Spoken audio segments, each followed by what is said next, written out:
She sat in the corner of the tiny room, knees drawn to her chest, tears streaming down her face. Her body was covered in bruises, and the loud laughter from the other side of the door mocked her. What had she done? She thought of her daughters, their small faces lighting up with joy whenever she came home. Now, she was trapped, far away from them, in a world she didn't understand.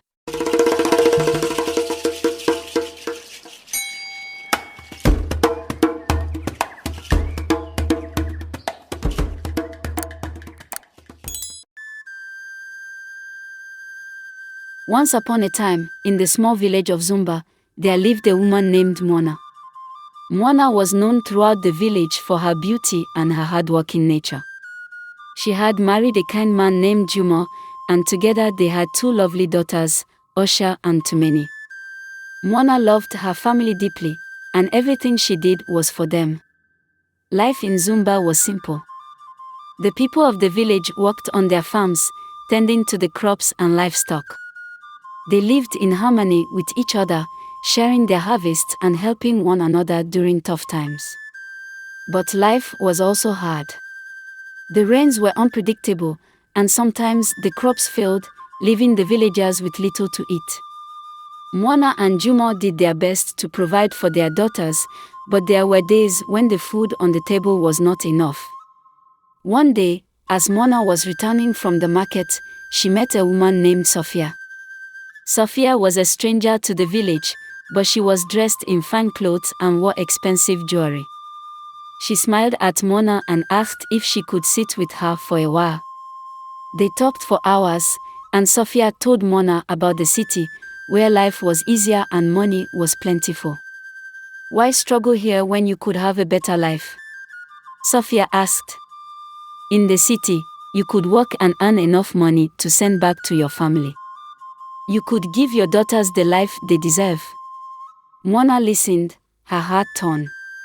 She loved her family, but the thought of a better life for them was tempting.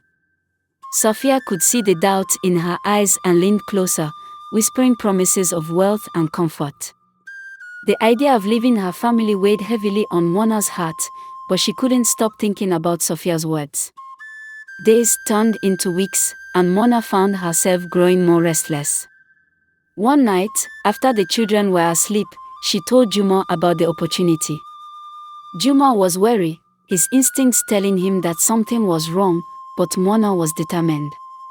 She kissed her daughters goodbye, promising them she would return soon with enough money to buy them new clothes and toys. In the city, things were different from what Mwana had imagined. The buildings were tall, the streets were noisy, and the people moved quickly, not stopping to greet one another as they did in Zumba. Sophia took her to a small apartment where she would stay with other women who had come from different villages, all hoping for a better life. At first, Mwana was excited. She thought of her daughters and the money she would soon send back home. But as days passed, she noticed that the other women were quiet, their faces sad. The work was not what Sophia had described. Mwana was told to dress in revealing clothes and go out at night, standing on the street corners. She was scared, but Sophia assured her that it was just for a little while, until they found something better. Mwana wanted to believe her, but deep down, she knew something was wrong. She missed her daughters, her husband, her simple life in Zumba. But she had come too far to turn back. Each night, she was forced to go out, and the men who approached her were rough and cruel. One night, after a particularly harsh encounter, Mwana broke down. She couldn't take it anymore. She wanted to go home, but when she told Sophia, the woman laughed in her face. "Home," she sneered. "You belong to me now. There's no going back." Mwana realized she was trapped. The money she had been promised was a lie, and now she was just another prisoner in a world of darkness. She cried herself to sleep every night, the sound of the city outside her window a constant reminder of how far she was from her family. Meanwhile, back in Zumba, Juma was worried. Weeks had passed, and he hadn't heard from Mwana. Their daughters asked for their mother every day, and each time, Juma's heart broke a little more. He knew something was wrong, but he had no way of finding her. Mwana's absence took a toll on the family. Osha, the older of the two girls, tried to be strong for her sister, but she missed her mother terribly. Tumeni, still too young to understand fully, cried herself to sleep most nights. Juma did his best to comfort them, but his heart was heavy with fear and sadness. In the city, Mwana's situation grew worse. The men who controlled the women in the apartment were ruthless, and any sign of defiance was met with violence. Mwana had tried to escape once, but she was caught and beaten. The hope that had once filled her heart was now replaced with despair. One day, as Mwana sat by the window, looking out at the city she had come to despise, she overheard a conversation between two of the men. They were talking about a woman who had managed to escape and had made it back to her village. The thought gave Mwana a flicker of hope. If that woman could escape, maybe she could too. Mwana began to plan her escape. She knew it wouldn't be easy, and the risk of getting caught was high, but she was determined to try. She couldn't live like this anymore, and she needed to get back to her family. One night, when the men were distracted, Mwana made her move. She slipped out of the apartment and ran as fast as she could, not looking back.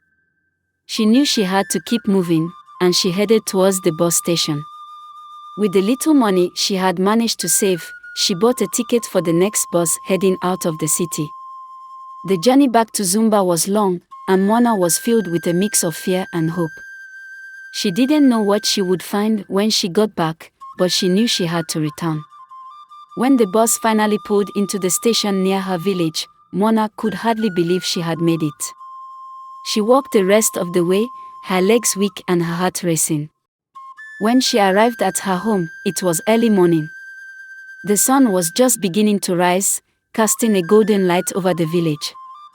Mwana stood outside her house, tears streaming down her face. She had made it back, but she knew that things would never be the same. Juma was the first to see her. He rushed to her side, his eyes wide with disbelief. "Mwana," he cried, wrapping his arms around her. Mwana sobbed, clinging to him as if her life depended on it. She had feared that she would never see him again, but here he was, holding her close. Their daughters, awakened by the commotion, came running outside. When they saw their mother, they screamed with joy and ran into her arms. Mwana held them tight, kissing their heads and whispering apologies through her tears. The people of Zumba gathered around, their faces filled with a mix of relief and curiosity. They had heard stories of women who had left the village, never to return, and they had feared the same for Mwana. As Mwana told her story, there were gasps of horror and tears of sympathy. The villagers had known that life in the city could be dangerous, but they had never imagined something like this could happen to one of their own. Mwana knew she had a long road ahead of her. The scars from her time in the city would take time to heal, and she would have to rebuild her life. But she was back with her family, and that was all that mattered. The experience had changed her. She was no longer the naive woman who had left the village in search of a better life. She was stronger now, and she knew that she would never be lured by false promises again. In the days that followed, the villagers rallied around Mwana and her family.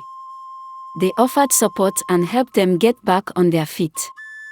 Mwana was grateful, but she knew that the real healing would take time.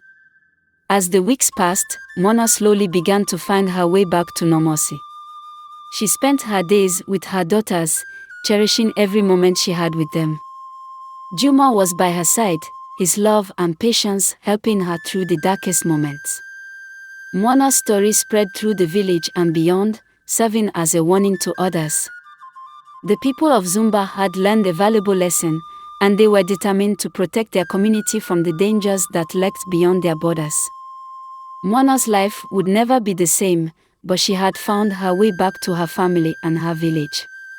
She had faced the darkness and come out on the other side, stronger and wiser. And as she looked out at the field surrounding her home, she knew that she would never take her life for granted again. The days turned into months, and Mwana's strength grew. She began to find joy in the simple things once more. The laughter of her children, the warmth of the sun on her face, and the love of her husband were reminders of how precious life was. Mwana never forgot what she had been through, but she didn't let it define her.